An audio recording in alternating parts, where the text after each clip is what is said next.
You're listening to the Ground Transportation Podcast with Ken Lucci of Driving Transactions and James Blaine of PAX Training. Learn how you can build a thriving transportation business with real profits, repeat clients, and enterprise value. And now for your hosts, Ken and James. Well, good afternoon all, and welcome to another exciting edition of the Ground Transportation Podcast. I'm a little sad today that my partner in crime, James Blaine from PAX Training, is not with us today. He's out training a chauffeur crew, I'm sure, somewhere in the country, hither and yon. But I am very, very pleased to have a good friend of mine, Leonardo Gannio. Yes. From Magiis. A little bit of just history. He and I met back in 2018, 19 timeframe out in Las Vegas. Leo is I'm going to let him tell you about his company, but he is a magnificent entrepreneur and came to the United States with a fantastic software for the chauffeur transportation industry. But Leo, tell us about your background, and then we'll talk about Magiis a little bit. Well, Ken, thank you so much for having me, and it's a pleasure to share with you my insights. And thank you again for this opportunity. Well, I have been in the technology industry for the last 35 years, working for different worldwide companies in technology as vice president of Latin America. And then in 2000, I decided to start my entrepreneur career. My last endeavor was Actio, that was a $500 million company that was sold to an American company that is called Inc. Micro. And I decided to move to the States and start my new endeavors. And living here, I started in 2018 this idea of building Magiis. Magiis is an end-to-end software platform for people transportation providers with an open marketplace. We define ourselves as the Shopify for transportation providers. We have a passion to empower business owners. Why we believe this? Because our philosophy is that we empower business owners. They have a positive impact in their communities and their workforce because they pay better salaries. And opposite to the gig economy, that we think that is empowering the people that work in that gig economy. So the other thing that we do share a lot in common, other than the fact that you've lived a great life and outside the United States, but you wrote an unbelievable book, Mobility 3.0, which we're going to talk about. And to me, I have to tell you, I left the book basically saying with absolutely more admiration for you, not just as a software and tech guy, but almost a futurist, almost the understanding of where you think the industry is going, to me, is bulletproof. So do me a favor, give us a little bit of a background of where your biggest deployment for Magiis is where. Well, first, I want to say something, but I was inspired by your book in 2019. And what I discovered at that time is that was crucial for our industry to give or to put all of our beliefs, all of our knowledge in a book, because this is the best way for our industry to spread out the news, to spread out our voice. Because, you know, you go to presentations, you go to different places, but sometimes they forget what we say. But it's good to say today, because after we will tell them, we told you, and we give you the guidelines for the future, as you did in your book. I think that is a continuation of your book. And thanks you, I decided to write this book. Then, back to your question, of course, our biggest deployment are in different countries in Latin America. And we decided 2 years ago, 1 year and a half ago, to fully launch and deploy it in the United States. Why Magiis entered the US? Because we believe that this market represents the most mature, complex, and opportunity-rich landscape for mobility innovation. Yep. The US has long been a global benchmark in terms of scale, infrastructure, and diversity of transportation needs. But ironically, it still struggles with fragmented, inefficient, and legacy-bound technology infrastructure, Absolutely. especially for delivery providers trying to thrive in the new digital economy. Yep. And that is very important because sometimes I am asked, what type of issues are the Latin American market facing compared to the United States? And the answer always the same issues. The landscape is totally different, but the issues are equal. They are the same issues no matter where you go. You go to Europe, you go to Latin America, and the same issues are are the companies facing in this new digital economy. We saw, So, yeah. so what are the biggest challenges that you see that are similar from an operator to operator perspective in the US and Latin America? Well, the very first one is try to enhance their customer engagement. Sure. Some of them are waiting the magic of receiving reservations requests, Yeah. and it's not happening, it's not going to happen organically. Yep. The second thing is streamlining their back office, automating their back office with policies. Some of them that they're really big in the States, they only have one or two price lists, and they price the rides basically with the face of the customer, or they out of the blue they put the prices. They don't have a pricing strategy, and Right. because they don't have the technologies to support that. And the third thing is that even though they have a big company, sometimes they have service denial because they don't have enough assets, or they don't have enough relationships into the market to provide services to their passengers. Gotcha. So just generally, because you've been in tech in other industries, why do you think the traditional limo tech has not advanced to what we see on the transportation network side, on the Uber side? Why has the limo tech not evolved in capacity utilization, tracking, and just the user experience, the front end user experience? Why hasn't it in your mind? Well, the first phrase that comes to my head, and that is why I started this company, is that the limo tech monopoly is creeping the future of our industry. That's it. That's it. When I hear a provider saying, I've used the same software, the same for the last 20 years, I said, okay, 20 years ago, we didn't have an iPhone. We didn't have a lot of technology that now is available. We didn't have Uber. Let me tell you, Uber was made, a $44 billion company was made by two kids traveling through France. Then, with no transportation experience. And experience is not more an asset. It's an asset, but it's not more a distinct asset in the market.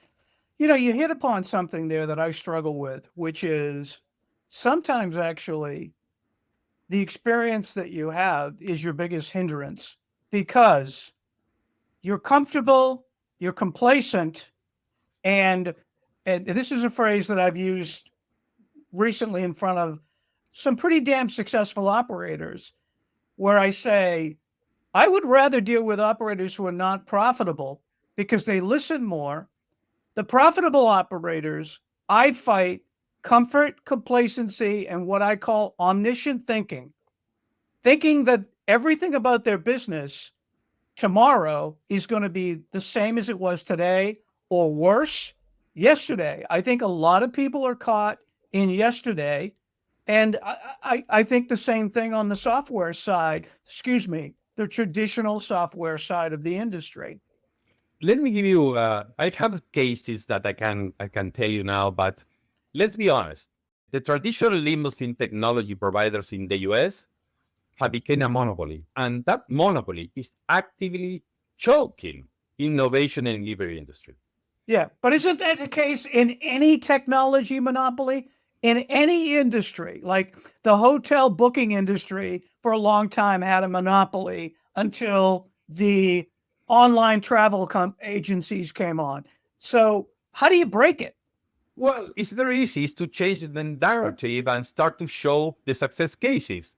Their narrative is that success comes from first margin, second revenue growth, and third automation in that order. However, Yes. that is half a true because craft, crafted to buy time while they lock in customer with with high exit barriers, and that is a fact. They Yeah. charge inflated fees and continue to deliver obsolete technology that belongs to the 90s. Yeah. Yeah. I saw the same thing when I was in the electronic security business. And I won't bore you with the tremendous details, but a company called alarm.com came into the industry. They were from outside the business. And before they came in, there were these little software providers that all sold not only their software, but the monitoring center receiving equipment. And they never talked to each other. So then alarm.com came in and said, look, I'm going to make it so that they all talk to each other. And I'm going to create an app for the user experience so that they won't have to use your keypads anymore. So in the alarm business, the keypad was the same thing as we see in this space as the dependence on telephone, right? So now I can have a security system through alarm.com with no devices in my house. This is what I deal with. And I struggle because, from my perspective, and you don't have to say it, I'll say it, the technology in our space, the user interface, whether it's a corporate dashboard or an online ordering portal or the smartphone, is in best case very clunky. It's very clunky. We get we can't track the vehicle the way as it approaches on the app. We have to get text messages. It varies from place to place and town to town and provider to a provider, and it's very frustrating.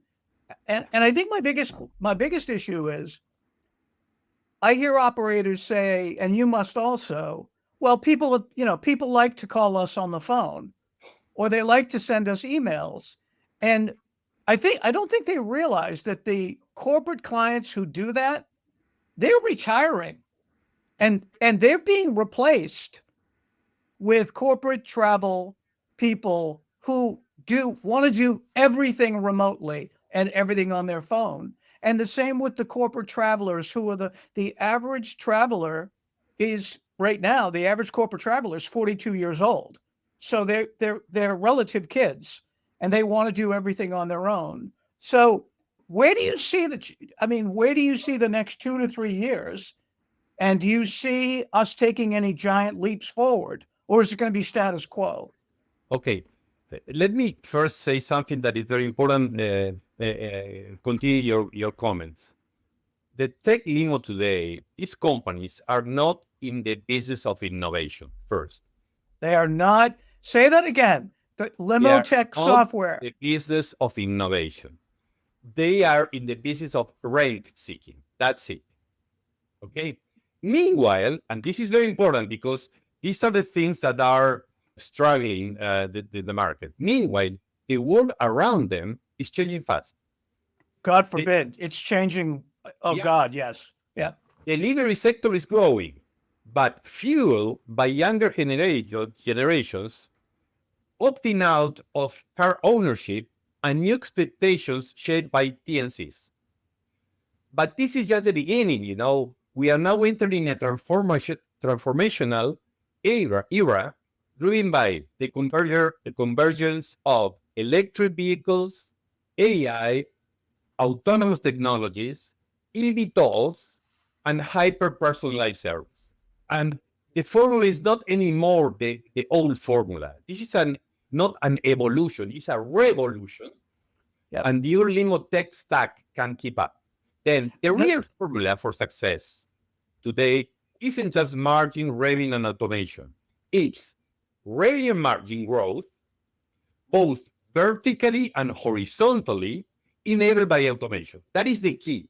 They need to understand that they are going with new technology, they can go to new opportunities, they can automate their business, and they can compete in the new digital world. And this is a fact. A lot of companies are raising and appearing in the market. Alto, a new TNC, very high class. Yep. Royso, sorry. Yep. Many of them. Freebie in Florida, and they are expanding their operations to Dallas. Then Yep. it's a fact, and we need to open the eyes, because who are the best positioned providers in the market to achieve success? Our industry, the delivery industry, but they need to open up their strategy. Yeah, I 100% agree. And I think that, again, fighting what has always been, not fighting, but moving past the same old tech and the same old voices is difficult. There's a new owner to one of the biggest networks in the country. We're not going to give them a free plug here, but we've had some very good interaction with them, and this network is poised to make some big technology changes. They understand completely that the service experience is superior in the back of the car, but the technology, the cost, the processes are manual, and the cost to take a reservation and manage a transaction is largely much higher because of the labor involved. So, would you agree with the statement that the next 3 years, we're going to see, because of autonomous vehicles and because of outside forces coming into the industry, that we're going to be forced to make changes, or we're going to be left in the dust? I totally agree. Let me bring up an example that maybe you are aware of it. You remember BlackBerry? Sure. Okay. BlackBerry was, I think, the dominant provider Yes. until 2007. Yes. When I'm talking about dominant, 90% of the market share was from BlackBerry. Yep. Yep. Until the iPhone appeared. And you remember when the iPhone appeared, they said, no, nobody's going to accept a touchscreen Yep. keyboard. I do. Nobody's going to use it. Well, end of the story, 2009, 2 years after, started the decline of BlackBerry, and they disappeared. Then it's very important to understand that we are in a pivotal moment, and decisions must be made now, because in the next 3 years, most of them are going to disappear. And the rules of business, progression, growth, and decline are not suspended in the limousine industry. To amplify your point, growing up as a kid, Kodak was one of the biggest corporations in the United States. They made film. The first digital camera was designed by an engineer inside Kodak. And the leadership at Kodak said, no, it's never going to take off. Oh, by the way, we don't want you showing that anywhere. And within 4 years, digital cameras were the norm, and Kodak was sold for pennies on the dollar. There is definitely, from a standpoint of the evolution of business, we need to really examine as an industry where we are, or we're going to be left behind. I always say this to people. There are still some fantastic companies that make horse-drawn carriages and stagecoaches. There's just not a lot of them. So I agree 1,000% with you. And I myself am frustrated by the lack of evolution. And, there's voices in the industry that say it's too expensive to create a universal app. I mean, quite frankly, like an Uber, quite frankly, you've done it. I mean, your software, your user experience is pretty damn close. Yeah. But again, first, the platform is right here. Second, we need to evolve as any software company. And third, the providers need to understand that they are going to change the way they're doing businesses. Then, when I sit down with a provider and he says, I don't have time to establish the policies for my company, I say, you don't have a company. You have a fleet of cars, and you are a driver that you became a business owner. Right. And sooner or later, we're going to, you're losing money, or you are going to get outside of the market, that you are going to close your doors. And that is happening. They will blame economy, they will blame the market, the competition. They will blame, the first thing that they will blame is that Uber is cheaper. That is wrong. That is Yep. wrong. No. Uber is not cheaper. Well, by the way, there's a statistic out that 30% of the TNC users do not even look at what their total payment was. They don't even look at it. It's a total convenience play for them. And it has just become part of their lifestyle that they're going to spend X on Uber. But I agree with you. When we consistently, for clients, look at a similar service, Uber Black, from 25 miles outside an airport in the suburbs, it's pretty damn close. And the thing with our industry is, we all know we have fixed prices. We don't have surge prices. So I think that that's a cop out. And in many cases, I've said to operators, the problem is not the market, it's your mindset. Okay. Client said to me about 3 months ago, I said, your business is not growing. You grew by 3%, but your costs are growing so much higher that you're losing ground on profitability. And I said, 3% is not growth. He's in Hartford, Connecticut. I'm not going to identify him. And he said, well, Hartford is terrible. It's not the market that it used to be. And I hated to tell him that we've done business with 2 or 3 other providers that serve that same area, and they're growing. And in this case, it was 100% his mindset and his strategy, and not his market. No outreach to new prospects, really no communication, or in your words, no real innovation of any kind. His clients have, it seems, a stagnant enterprise. So let's shift gears a minute, because, in your book, this is not a book about limo software. This is a book about the evolution of mobility. And you hit upon quite a few things, but I want to focus, because of what's been in the news recently, on the just hurried deployment of robo-taxis. So there's a ton of talk about autonomous. When do you think that autonomous vehicles, meaning, will become mainstream, meaning we're going to see them on highways and they're going to be in service in major US cities? When are they going to go from a novelty to normal, in your mind? What's the time frame? Well, the time frame will be between 3 to 5 years. But let me base this affirmation.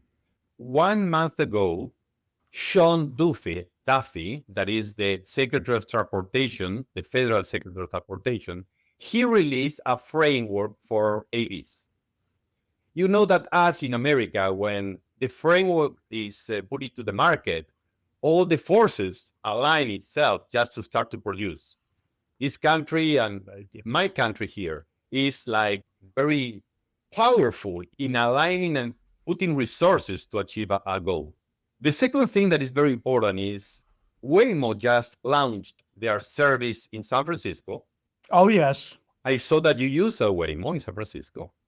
Yep. And they achieved 27% of the market share only in 20 months. Yep. Only in 20 months. And let's be honest, because everyone says, no, but there are taxi service. I don't think that a Jaguar I-Pace is an entry-level car. Oh, what's funny? You tell me if I'm wrong. If their fleet was black, the limo industry would be its pants. Definitely. Oh, by the way, I just want to let you know, I'm allowed to swear. He bleeps it out, but we are on a podcast and we are somewhat not ruled by the FCC. But I agree with you. I've been in the back of a friend of mine's Jaguar SUV. It's just a private vehicle, and it was black with the same tan interior, and you had a completely different experience. But they're all white. You're right, and those Jags. I mean, if you and I went out to buy one, they're about $120,000, $130,000 vehicle, aren't they? Yeah. Yeah, I don't know around what is the amount, but well, they have the power of aggregation. They are buying cheap. Then let me, if you give me 2 minutes, I will explain because it's Yeah. very important to explain our industry what is going on. I think that we are on the verge of a major transformation. And as I told you, I believe that autonomous vehicles and road taxis will be going mainstream with the next 3 to 5 years. And we will start seeking them across major US cities first in meaningful numbers, not just pilot, meaningful numbers, but as a real transportation option. What companies are leading this track? Companies like Waymo, May Mobility, Sux are already making exciting progresses. Why they're progressing and why this is working like this? Autonomous vehicles, they work in a platform, no matter what car manufacturer is, that is what we call drive-by-wire. That means that you cannot retrofit a normal car. You need to have them from the factory, where the driver is a shock driver like Tesla, where you hit the wheel driver, but some cables are giving the signal to go right or left. The same for the accelerator, the brakes, and everything. Then there comes the technology of what we call the transceptors, the ones that push those devices to move. And then you have the brains and all the radars and cameras. Today, all the cars are approved to have a speed of 35 miles per hour, and they cannot get into a highway without a driver. Mm-hmm. Why? Because the LiDAR technology and the camera technology, the only that uses camera technology is Tesla. All the rest are using LiDAR, that is safer cameras, okay? Yep. They are prepared for 35 miles per hour as maximum speed. If you increase the speed, you increase the cost of the cars. But this is a matter of time. They're going to reduce the cost of that technology in the following 3 to 5 years. Then, Right. with the framework, with the technology, with the car manufacturer that they are going to produce their drive-by-wire cars as a single platform, we will see a lot of that technology coming in the following 3 to 5 years. And let me give you a little taste. You know the name Gene Farley? He's the No. CEO of Ford Motors in the US. Oh yeah, I saw his. Yes, I know. Go ahead. I know what you're going to say. You know what car he drives? No, what does he drive? Xiaomi SU7 is a Chinese car. Xiaomi is the world's biggest manufacturer of mobile phones. They also manufacture vacuum cleaners, robot vacuum cleaners, and then they're producing cars today because the technology is the AI and all the technology is very similar to what we need in a car.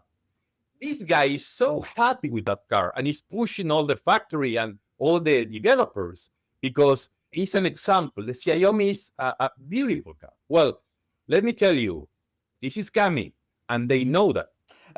To your point, I follow. We have a ton of databases that we get news, financial information, data analytics, and I follow a company called Pony AI.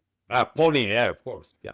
Pony AI just announced their 7th generation platform. And to your point, in China, they are working with 2 auto manufacturers to build models. So it's evolving quickly in other countries.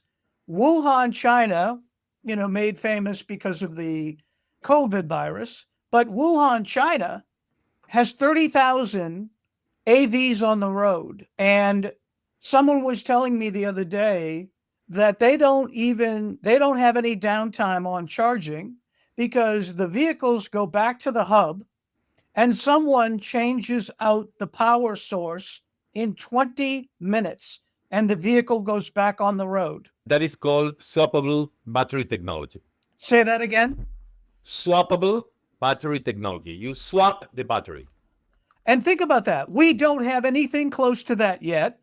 And at the end of the day, I think that you're right on the 3 to 5 years. We're following, in other cases, we're following shuttle vans that are being built in Korea They're being deployed right now in Singapore. They're being deployed in Dubai. And right now, they're piloting them in closed areas like colleges and universities. When I started looking into it, I see that the University of Michigan's doing it. The University of Mississippi is doing it. So I think you're on the money that it's going to become a lot more mainstream much quicker than we thought. Let me give you some insights. You know that we partner with May Mobility. Our platform is able to dispatch autonomous cars. May Mobility has made an agreement with Tecnobus. It's an Italian company. The Tecnobuses are those small buses that they use in Europe that are more than Yes. 40 people, 30 to 40 people. That bus has swappable battery technology, and they're going to release that in the US, I think that end of 2026. Then we will have them here as we speak, because different of what the provider thinks, the provider says, okay, I will lose the car business, but I'm going to go to the coach business. No, the coach business is getting faster to the autonomous side than the cars. Yes. And when one of the databases we use is Dow Jones Factiva. And when they were setting it up for us, and because I'm a neophyte, they said, Ken, don't look at tech, just look at tech in the United States. Look at it worldwide. And this is how you get tech information from all over the country, all over the world. And I was a little skeptical until I saw these continuous names coming up from all over the world. And you're absolutely right. Germany is big in it. Italy is big in it. The Asia Pacific is just absolutely incredible on AVs. And China is way ahead of us. Why do you think China is way ahead of us? And do you think we'll catch up to that tech? When do you think we'll see, 30,000 vehicles in Wuhan, which I think Wuhan is probably, I have to look at the population, but it's a very large city. When do you think we'll see 30,000 AVs on the road?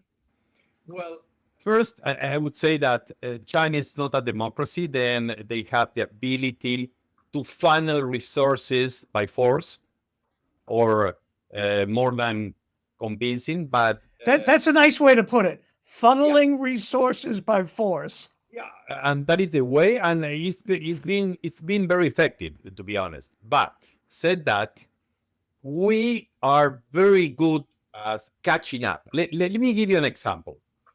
Do you remember 3 years ago that Elon Musk said we need to start to work on AI? Only 3 years ago, because the Chinese were way ahead. Yes. Well, now AI is all over the United States. We have several providers, several sub-providers. Then, with this framework of the federal government, and with this guideline, all the resources are going to be funneling a lot of money and resources to do this. Let me give you an example. The other day I was talking to a very big provider. And he told me, no, here in Boston it's going to be difficult to have autonomous vehicles because the traffic is terrible. Boom! 1 week after, Waymo announced the release in New York. And I called him and said, New York is worse than Boston, or Boston is worse than New York. Then we need to start to think in the future and start to take out our mental barriers about technology. Imagine, but I'm very happy. I'm very positive. In 2018, I was talking about autonomous vehicle, and the people were saying, hey, what are smoking? But today, what I see is that there are many opportunities, because we see a lot of providers that they are very good business owners, and they're willing to grow. Then I'm very positive about the future. And let's be very direct on that as well. There are many young entrepreneurs that with the right technology, they will grow, because they don't need to deal with drivers. They will not need to deal with a lot of things, and they will be the next generation for our industry, where they will have butlers instead of drivers inside the cars, because you cannot eliminate the driver. You will have hybrid fleet. If you have an autonomous Rolls Royce in the future, you're not going to send a car. You're going to send a person that will help the people with luggage, help the people with other things. But again, it will be hybrid, and it will be, as I told, in the hospitality business, not in the transportation business. It's so what I hear you saying, because, first of all, I every single day I fight the same sentiment that you heard from that Boston operator, which again, the definition is omniscient thinking. You are assuming that tomorrow in business is going to be exactly like today and yesterday. And there's just no way in this era that we're in this tech advanced era, that's valid, right? So tech is going to move forward. It's going to move forward with or without us. I love this story about when automobiles first came into existence. There were 3,200 automobile makers in the first 5 years. And then over time, it came down to, in the United States, the big three. So do you agree with this statement that AVs are going to be perceived as a negative, autonomous vehicles are going to be perceived as a negative disruptor in the beginning in the chauffeured space, but for those that embrace the future, there's opportunity here for them?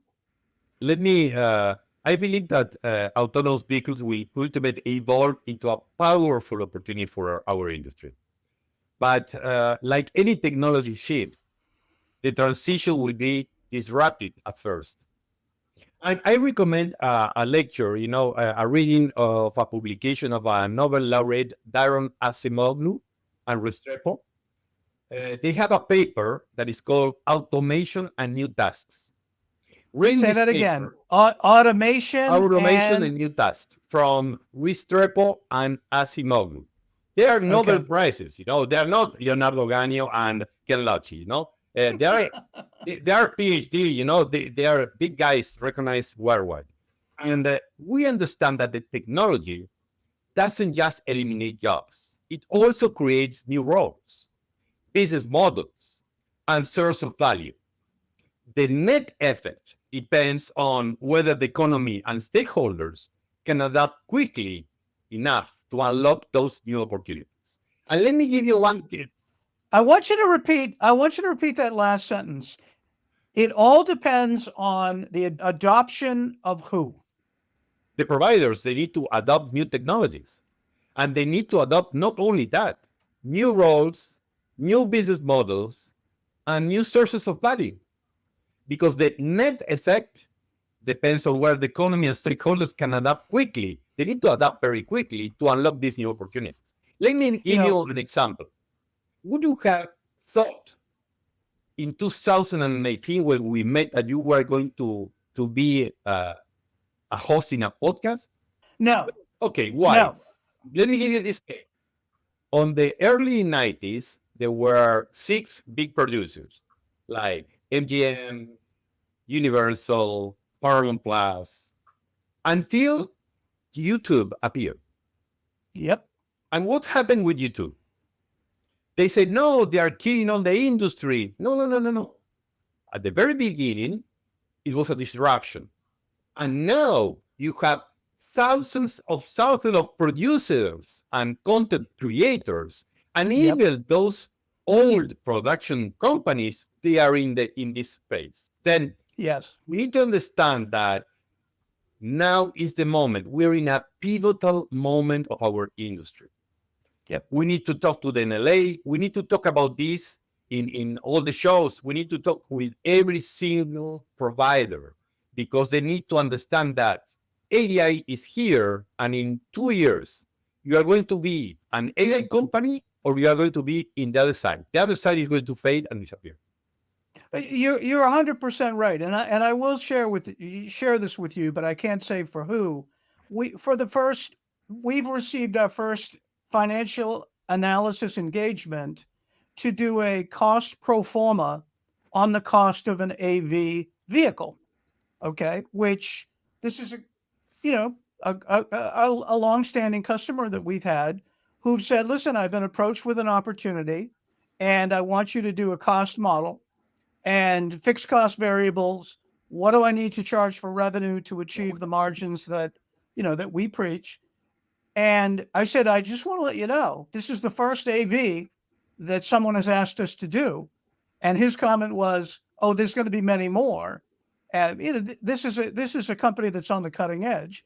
The other thing I will share with you is I had a conversation with Chris Weiss, the publisher of Chauffeur Driven, and we're going to start to do a column on AV for him.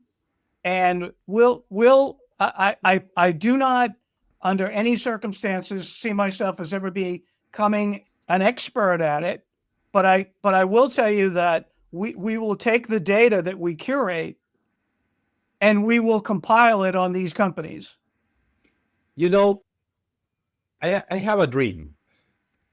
And my dream is you and me in a stage in the NLA, Las Vegas, presenting the future of the mobility. Because I'm a little tired of hearing, you can use ChatGPT to write an email to your customers. Right. Hey, you can use this technology to reduce the cost of the car processing. Those are conversations of the 90s. There's no question about it, because AI is so daunting and AV is so daunting and it's changing daily that I think there's a fear. I think there's an apprehension. And the other thing I've noticed, it's funny, this is my first role as an analyst. I started the company in 18. We were part-time, 18 and 19, and it just took off like a rocket ship. But one of the things I've seen is, as far as entrepreneurs, two things. One is they're very reluctant to receive criticism on the business or the box that they've created. They really are in many cases. The second thing that I've seen, and there are exceptions, by the way, there are some who call upon us and say, we've gotten to a certain point. We need your help getting to another level financially. The other piece of the puzzle is people say they embrace change, but change is not muscle memory to the average person. True change, I mean, evolutionary change is scary to a lot of people. But I think, to your point, we are way past the time as an industry where we can ignore it. I look at it this way. Excuse me 1 second. Before Uber, only 11% of the country used taxis, and it was all in the urban spaces. Only 8% of America, the population, used chauffeured services, and it was all corporations. Well, now 60% of the population has a TNC app on their phone, and 40% use one of those TNCs more than 6 times a month. Now, they don't use them in a lot of cases early morning to get to the airport. Their TNCs are like the post office, right? Anytime you need to mail a letter, you use the post office. But if you have to get it there, you use Federal Express. Correct. We are the Federal Express with we like to think with Ritz-Carlton luxury, but we're still operating on technology that's pre-Uber, which is frustrating. Yeah, but even Federal Express and UPS, they need to change and embrace the new digital technology, because now you can follow up your parcels. Before, that was unthinkable, and now you have an app where you can follow up the parcels or what you are sending through them. But let me tell you something that I think that is very important. We need to know where to fight.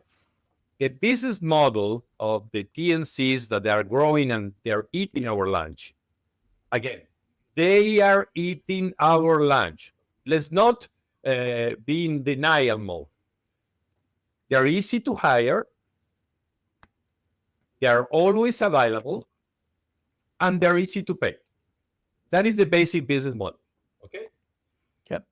Then once I was hearing the podcast because I'm a follower of the podcast, and I saw a provider that he was very, very proud of having multiple screens while dispatching the cars. And I thought that is not a differentiator while you are operating your company. If Elon Musk can send a rocket to the space station with only one screen and catch it, why this person is so happy to have 6 screens, while with Magiis, our technology, he can have one screen only, and rely on our AI technology. And I called him.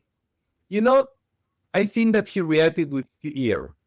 He was not thinking. And again, I agree with you that it's fear. It's not that they are arrogant. It's fear. That's why I think that this dream that I have to explain the future technology, led by the NLA and the Chauffeur-driven magazine, will be a breakthrough in our industry.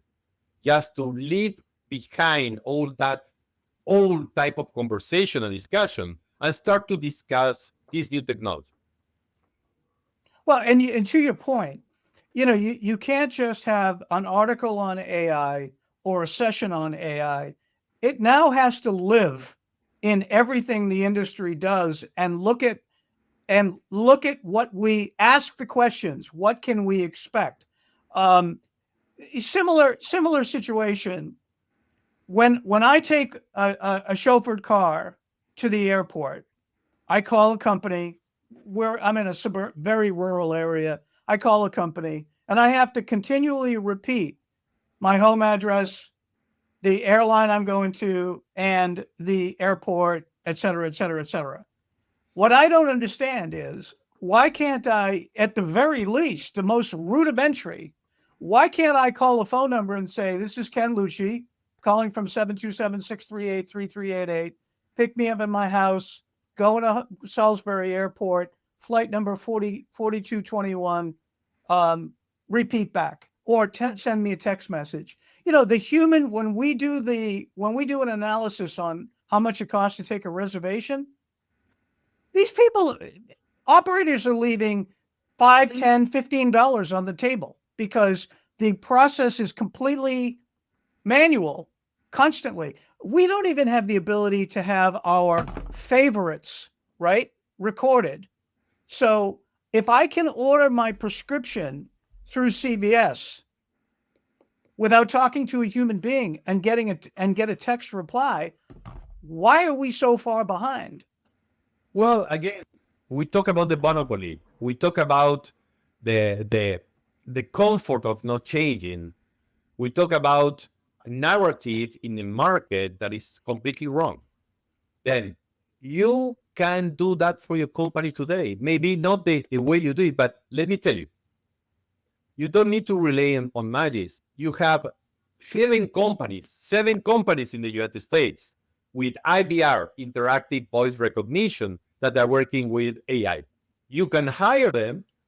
You have the pricing on the web and hook up that to Magiis. And Magiis will receive that reservation as an automatic reservation. Then, again, we need to tell all the story. If you write only a paper and a column of AVs, they're going to read and they're going to say, okay, we're far from there.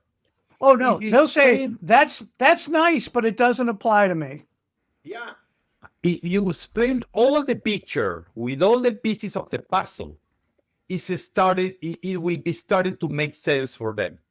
We need to explain all the picture. And this is what is about Mobility 3.0. Explaining all the picture. Telling the people that if you work for Uber, your net gain is $9. It's not 25. It's 9. Because after amortization, after social benefits, after other things, you are not going to replace your car. But you will figure out that 5 years later, not in the beginning. James and I did a podcast called The Uber Dream. And it was so edgy that the producer put a disclaimer on it. Okay. Now, this podcast is an outlet for me because 6 days a week, I'm looking at financial statements.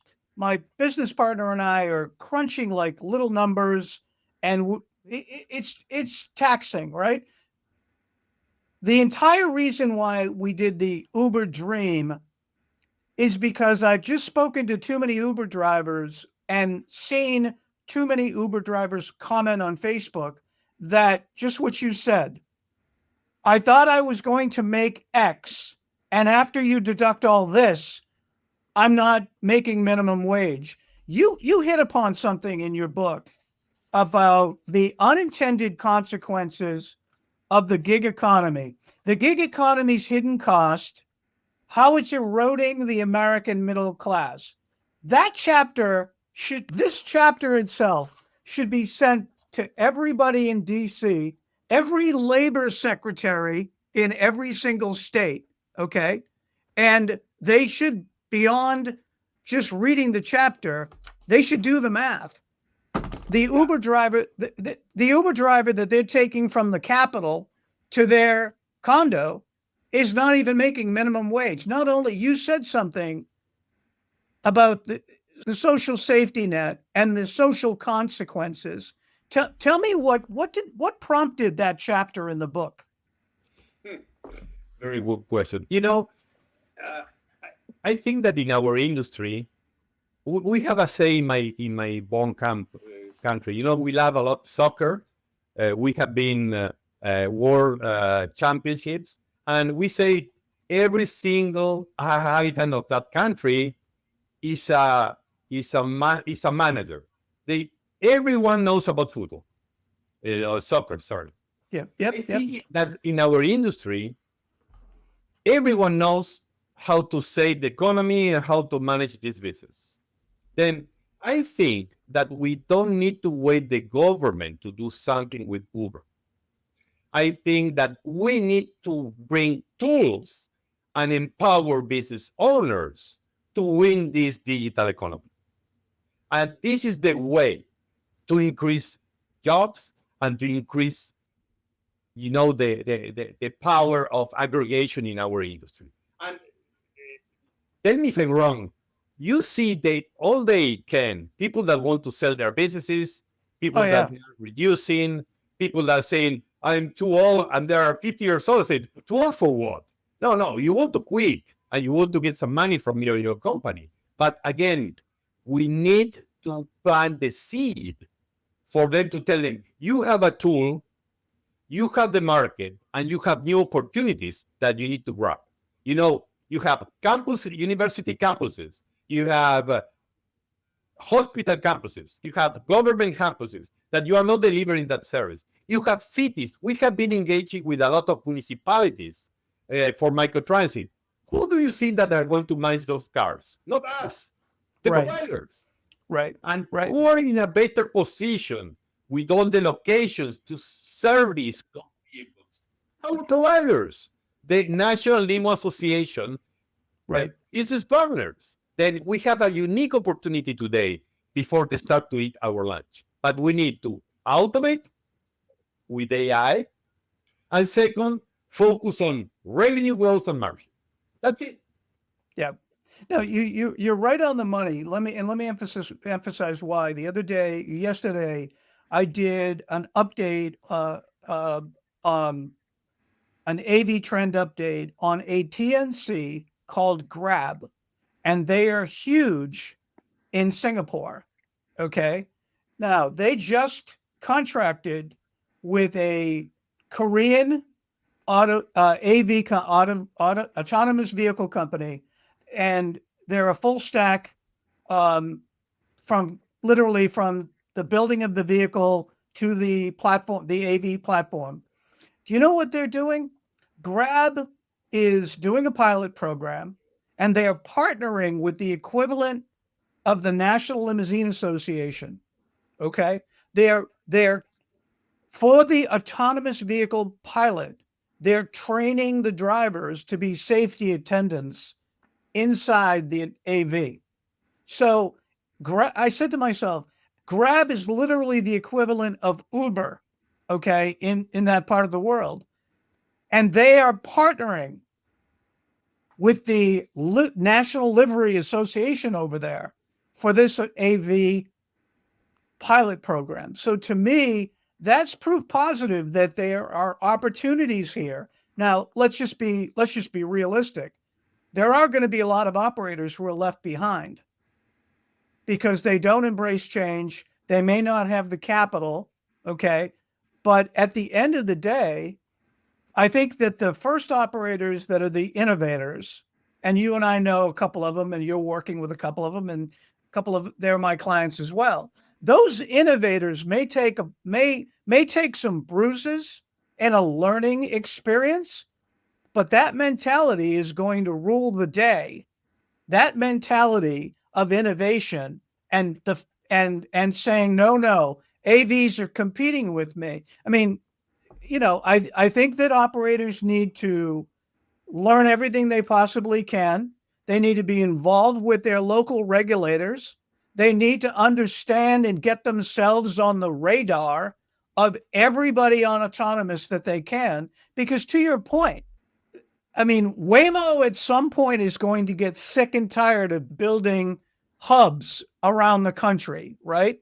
And Tesla doesn't like building those kind of hubs. They don't even like to buy, they don't even have traditional dealerships. And the same with ZooX, the same with May Mobility. And I know May Mobility, one of your partners, and they are actively looking for fleet operators. So in the last 5 minutes, what's your final message to any livery operator provider that's listening to us? By the way, the audience is growing.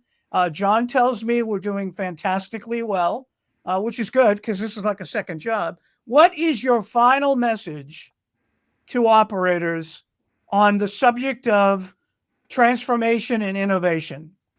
Well, first, I will tell them that in the near future, there will be 3 types of operators. One, the one that is going to embrace change, and they were going to be the ones that move forward the industry. The second ones are going to be a service company that will maintain the autonomous cars of other operators or other companies. And that could be a good job. They're going to earn money, but they're going to be in the background, like executators. And the third one are the ones that are going to disappear. Yes. And by the way, we're seeing it. And we're not seeing it because of AV necessarily, but there's a quiet cleansing going on. And it's primarily because of fleet insurance going through the roof and the inability to financially manage that cost issue. But as far as I'm concerned, it's the same thing. We have been talking about changes in commercial fleet insurance and the hard market for the past 3 years. And it's the operators that are going out of business now are the ones that didn't listen back then. Okay. And I know I have friends on the insurance side. Research underwriter Steve Freeberg is just admire the hell out of what he's built. The biggest private commercial agency in the country. And he said, Ken, what you've been saying for 3 years, we've been saying for 30. Thank you. People are finally listening.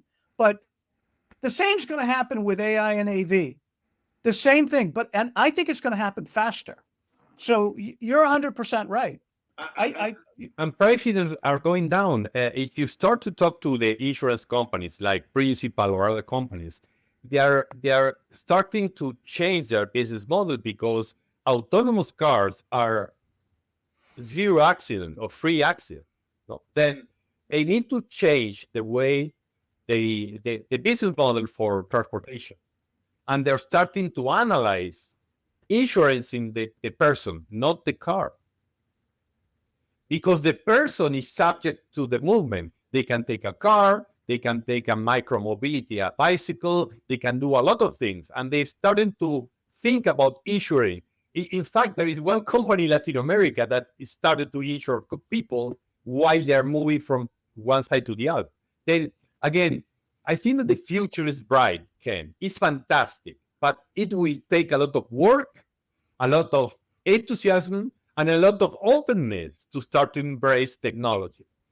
Let's move our industry from the denial to the proactive way of thinking, and let's partner all together because this is coming. And let me tell you, not in Korea, here in the United States, you have many new companies that they are not part of the NLA, and they're huge operators. And they're operating with EVs, they're operating with municipalities, and they're building new TNCs in the market. New York, Florida, many places. Yep, I agree. So the message today is evolve or get left behind. The message of today is to let's, as an industry, try to move our limo tech forward, and perhaps not listen to the same voices or the same empty promises. Move forward. We're going to move forward and succeed with AI, and embrace AV as it shakes out. I think it's going to be an extremely good thing for the industry because labor is so intensive and difficult to get. We do a great job managing fleet. We do a terrific job keeping them on the road. So I think that you're right. The future is going to be bright for the industry, but it's going to require an awakening. And new talents, new jobs, new talents. And Absolutely. And to get a new talent, you need to learn. So everybody, for those who can't see me on YouTube, go to Amazon and buy Mobility 3.0, How to Win and Thrive in the Future of Passenger Transportation. Leonardo from Magiis, thank you so much for taking the time out to be on our podcast. And I will see you at the Chauffeur Driven show in Dallas, I hope, in the fall. If not, we're definitely going to see you in the Chauffeur Driven NLA show in Las Vegas. Thank you very much. Thank you for having me. Thank you. Thank you for listening to the Ground Transportation Podcast. If you enjoyed this episode, please remember to subscribe to the show on Apple, Spotify, YouTube, or wherever you get your podcasts. For more information about PAX training and to contact James, go to paxtraining.com. And for more information about driving transactions and to contact Ken, go to drivingtransactions.com. We'll see you next time on the Ground Transportation Podcast.